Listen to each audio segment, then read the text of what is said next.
Çok farklı ve çok lezzetli taze fasulye tarifi arayanlar için mısır unlu taze fasulye kızartması yapımını paylaşıyoruz.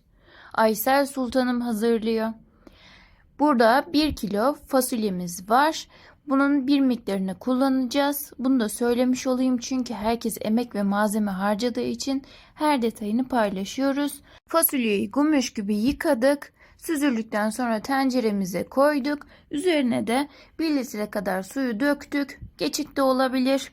Göz kararı döktükten sonra kapağını kapattık. Kaynayıncaya kadar yüksek ateşte kaynadıktan sonra altını kıstık. Fasulyenin rengi değişinceye kadar haşlıyoruz. Büngül büngül kaynadı bakın. Çatalın içine batması yeterli. Şimdi fasulyeleri süzgece alalım, suyu süzülsün. Mutlaka suyunun süzülmesi gerekiyor. Bizi nereden izliyorsunuz? Yorumlara yazarsanız bizler de öğrenmiş oluruz. Yurt içi ve yurt dışı herkese selamlar gönderiyoruz.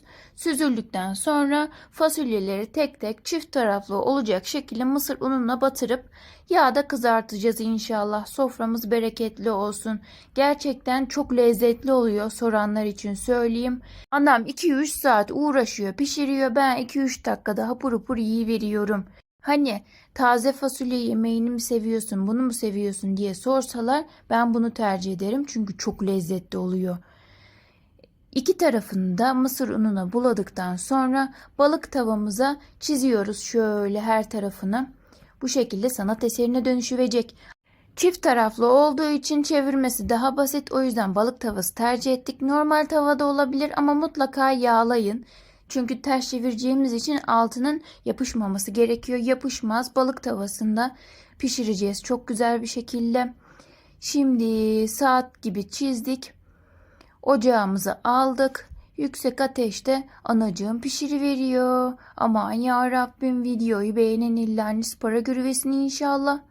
Fasulyeleri önceden haşladığımız için kızartma aşamasını bu şekilde yapıyoruz.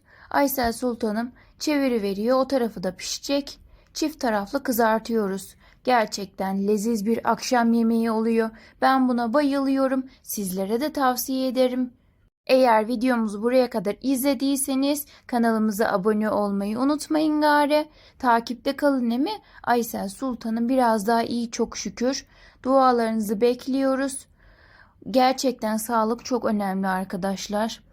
İnsan hasta olunca hastane dolaşıyor. Derdine derman arıyor. Ama bir türlü bulamıyor. Çok zor oluyor gerçekten.